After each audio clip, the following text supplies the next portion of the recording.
wassalatu wassalamu ala asyrofil anbiya'i wal mursalin wa ala alihi washabihi ajmain. Puji syukur marilah sama-sama kita panjatkan kehadirat Allah Subhanahu wa taala dan salawat beriring salam disajikan kepada Tuhan baginda Nabi besar Muhammad sallallahu alaihi wasallam yang telah membawa kita dari alam jahiliyah ke alam yang terang benderang yang dipenuhi dengan. Dan rasa terima kasih saya karena telah diberikan kesempatan untuk mengadakan sosialisasi di desa Gampong Payabujuk Bangpaseh, Kecamatan Wangsa Kota Wangsa. Dan penghormatan saya kepada ibu-ibu sekalian yang telah berhadir di tempat yang sederhana ini untuk menyajikan sosialisasi bersama-sama. Baiklah, sebelumnya perkenalkan nama saya Farah Fitria, mahasiswi dari Fakultas Keperawatan Universitas Syah Kuala. Jadi hari ini kami akan mengadakan sosialisasi terkait dengan KKN yang akan kami laksanakan di sini, yaitu sosialisasi mengenai sistem pernafasan.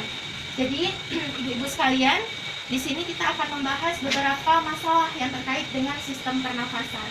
Mungkin kalau kita bahas sistem pernafasan, erat kaitannya dengan proses kita untuk bernafas, di mana proses seseorang untuk menangkap oksigen kemudian mengeluarkan karbon dioksida. Ini ibu-ibu semua sudah tahu ya Bu ya. Kemudian ibu-ibu sekalian, untuk proses bernafas mungkin kalau kita bahasa medis kita sulit untuk memahaminya, dimana kita mulai dari hidung, kemudian disaring oleh partikel rambut-rambut halus yang terletak pada hidung, kemudian masuk ke bagian trakea, bronkus, bronkiolus yang ada di paru-paru. Selanjutnya, nah jadi ibu-ibu sekalian, hari ini kita akan membahas beberapa masalah pernafasan yang mungkin ada di lingkungan kita semua dan mungkin sekarang sudah menjadi pandemi global yang kita kenal dengan COVID-19. Yang pertama sekali kita akan bahas masalah pernafasan pertama adalah asma. Jadi mungkin ibu-ibu sekalian di sini ada yang sakit asma? Ada. Nggak ada ya Bu ya? Ya Bu ya, alhamdulillah ya Bu ya. Jadi ibu-ibu mungkin sudah tahu kalau kita bilang asma itu sesak ya Bu ya. Jadi di mana adanya penyempitan pada bagian paru-paru yang menyebabkan kita sulit untuk bernafas. Nah, asma ini bisa disebabkan ibu-ibu dengan beberapa faktor. Yang pertama, karena seseorang ini dia memiliki alergi tertentu. Misalnya dia alergi terhadap debu, kotoran dan sebagainya, ataupun terkena asap rokok dan sebagainya. Kemudian untuk penyakit yang kedua, itu ada ibu bisa lihat yang kedua itu adalah tuberkulosis atau TB, atau biasanya kita sebut dengan TBC dan sebagainya. Jadi kalau TB ini berbeda dengan asma ibu sekalian, karena kalau TB ini itu disebabkan karena adanya bakteri. Nama bakterinya itu adalah Mycobacterium tuberculosis, yaitu menyerang pada lapisan bagian paru-paru kita ibu. Hal yang bisa kita cegah dengan adanya TB ini ketika kita belum terkena TB ibu sekalian, di mana kita menghindari kontak dengan penderita TB. Misalnya ada nih salah satu keluarga kita yang terkena TB, jadi kita sebisa mungkin menjaga jarak, misalnya tidak menggunakan makanan ataupun piring bekas si pengguna pakai, seperti itu ibu sekalian. Kemudian apa yang kita lakukan ketika kita memang terinfeksi TB? Yang pertama sekali ibu bisa langsung ke fasilitas pelayanan kesehatan ataupun pemeriksaan, nanti akan diberikan obat oleh tim fasilitas pelayanan kesehatan. Kemudian untuk penyakit yang ketiga itu adalah PPOK ibu-ibu sekalian. Mungkin asing ya di telinga ibu-ibu. Ada yang tahu Bu apa itu PPOK? Nggak tahu. Nah, jadi mungkin PPOK ini kalau kita ini adalah bahasa medis, dimana penyakit paru obstruksi kronis. Itu mungkin asing ya ibu-ibu sekalian di telinga ibu-ibu sekalian.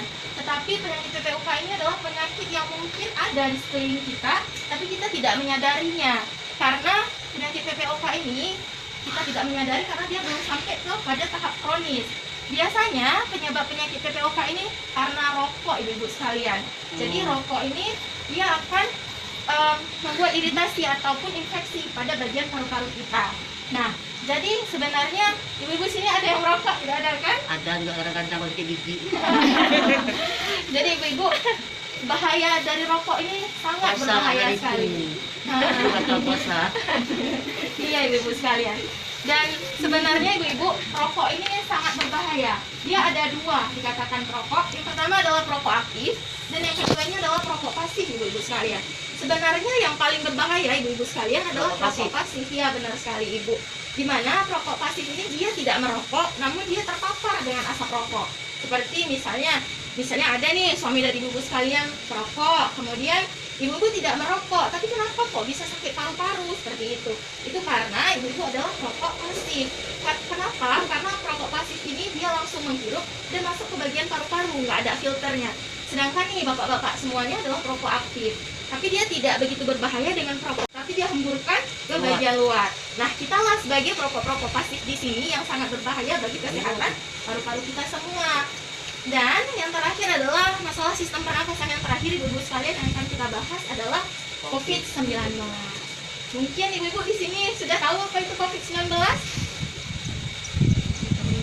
Tahu ya, Bu ya? Tahu kayak gitu ya, Bu ya. Nanti kita akan bahas lebih rinci lagi, Bu ya. Nah, jadi baiklah ibu-ibu, di sini kita akan mengenal salah satu penyakit dari pernafasan yang sudah Farah sebutkan sebelumnya secara lebih spesifik, yaitu mengenai COVID-19 atau kita kenal dengan coronavirus disease.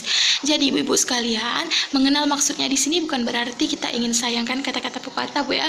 Mengenal apa tak kenal maka tak sayang, tapi bukan berarti begitu, Bu. Mengenal dalam artian COVID-19 ini agar kita semua dapat terhindar dari COVID-19 dan dapat memutus mata rantai COVID-19, ibu-ibu sekalian. Jadi ibu-ibu bisa lihat, jadi pertama kali kalau ibu-ibu lihat di media sosial, kemudian sosial media baik di TV, kemudian di Facebook, Instagram, dikatakan bahwa pertama sekali COVID-19 ini atau coronavirus disease ini, ibu-ibu sekalian, pertama sekali kita dengar itu adanya di Wuhan, yaitu tepatnya pada tanggal 31 Desember 2019. Kemudian ternyata virus ini kan awalnya dia itu seperti jenis virusnya itu zoster, di mana dia itu ditularkan dari hewan ke manusia, seperti yang dikatakan bahwa dari kelelawar ke manusia. Nah, seperti yang terjadi virus pada tahun 2000-an, yaitu SARS, MERS, di mana dia tertular dari hewan ke manusia, dari unta ke manusia, dan sebagainya. Ternyata coronavirus ini dia semakin lama semakin masif, ibu-ibu sekalian.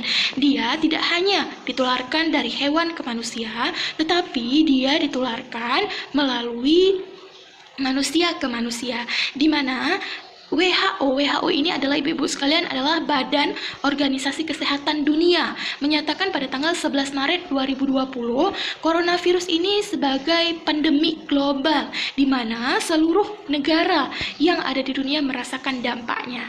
Dan apa saja sih gejala yang ditemukan ketika kita menginfeksi coronavirus? Yang pertama mungkin ibu-ibu sudah lihat di TV, itu demam dengan suhu yang tinggi. Belum sebelumnya. Nah, yang kedua ibu-ibu sekalian ada batuk dan juga pilek. Kemudian yang ketiga ibu-ibu sekalian itu letih, lesu. Kemudian yang keempat penurunan nafsu makan. Kemudian yang kelima sakit tenggorokan, bahkan disertai dengan batuk berdahak, yaitu dahaknya bisa berwarna hijau. Nah, jadi selanjutnya ini ibu-ibu sekalian kita lihat apa yang harus kita lakukan ketika memang kita terkena COVID-19 atau apa yang harus kita lakukan untuk mencegah dan memutus mata rantai penularan COVID-19 ini, ibu-ibu sekalian. Jadi yang pertama adalah menggunakan masker, ibu-ibu sekalian. Memang WHO sudah menyebutkan bahwa setiap individu yang ada di dunia ini wajib menggunakan masker untuk menghindari penularan dari COVID-19 ini, ibu-ibu sekalian. Tapi ibu-ibu sekalian harus bisa membedakan. Untuk tenaga medis itu digunakan masker medis. Sedangkan kita untuk orang awam yang memang tidak langsung kontak dengan penderita COVID-19, kita diwajibkan untuk memakai masker kain. Dan insya Allah ibu-ibu sekalian di akhir kegiatan ini kita akan lakukan pembagian masker kain. Kemudian yang kedua adalah jaga jarak, ibu-ibu sekalian, di mana kita harus mengikuti peraturan dari pemerintah untuk melakukan physical distancing atau jaga jarak, karena untuk memutus mata rantai penularan dari COVID-19 ini. Kemudian yang ketiga adalah hindari kontak langsung. Jadi ibu-ibu sekalian, ketika memang kita mengetahui ada salah seorang keluarga kita, tetangga dan sebagainya yang menunjukkan tanda dan gejala dari COVID-19, jadi kita sebisa mungkin menghindari kontak langsung untuk mencegah penularan. Kemudian yang terakhir adalah ketika memang kita merasakan sepertinya ada tanda dan gejala dari COVID-19 ini di diri kita, apa yang harus kita lakukan? Pertama sekali adalah ataupun kita sudah memang kontak dari daerah yang memang zona merah atau red zone COVID-19 ataupun terkontak dengan orang-orang yang menderita COVID-19. Jadi apa yang harus kita lakukan? Yaitu adalah isolasi mandiri ibu-ibu sekalian selama 14 hari. Kenapa 14 hari? Karena dengan 14 hari itu kita bisa mengetahui ketika adanya virus dan sistem imun kita baik, maka virus itu akan mati di dalam tubuh kita. Ketika memang lebih dari 14 hari, tanda dan gejala menunjukkan yang lebih berat lagi, ibu-ibu sekalian bisa langsung ke fasilitas pelayanan kesehatan. Dan pemerintah juga menyediakan berbagai media dan sebagainya yang bisa ibu-ibu lakukan, ibu-ibu terapkan, seperti telepon nomor COVID-19 untuk kita yang ada di Langsa, seperti kata Bapak Wali Kota Langsa. Nah ibu-ibu sekalian, mungkin penjelasan saya kurang paham sedikit.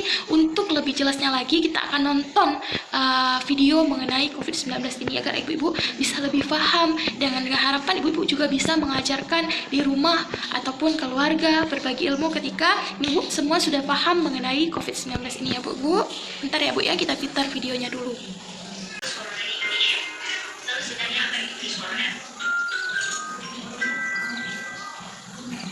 Pada Desember 2019 di kota Wuhan, China ditemukan jenis virus baru. Berdasarkan investigasi, virus tersebut adalah novel inactive novel coronavirus. Organisasi Kesehatan Dunia. Jadi ibu sekalian, sosialisasi kita sudah selesai. Alhamdulillah berjalan dengan lancar. Bagaimana ibu sudah paham apa itu coronavirus? Insya Allah sudah paham. Insya Allah sudah paham ya Bu ya. Ada yang ditanyakan lagi Ibu? Tidak ada Bu ya. Jika tidak ada, sebelumnya saya ucapkan terima kasih karena Ibu sudah berhadir di sini. Dan juga saya ucapkan terima kasih kepada Ibu Bidan yang telah mempersilahkan kami untuk mengadakan sosialisasi di desa PDG dan Pasar ini Bu ya. Dan kegiatan terakhir kami akan berikan sedikit kenang-kenangan berupa masker, agar kami harapkan dengan adanya masker ini bisa Ibu gunakan untuk memutus mata rantai COVID-19 ya Bu ya. Bentar lagi akan diberikan masker ya Bu ya. Saya permisi dulu. Assalamualaikum warahmatullahi wabarakatuh. Waalaikumsalam.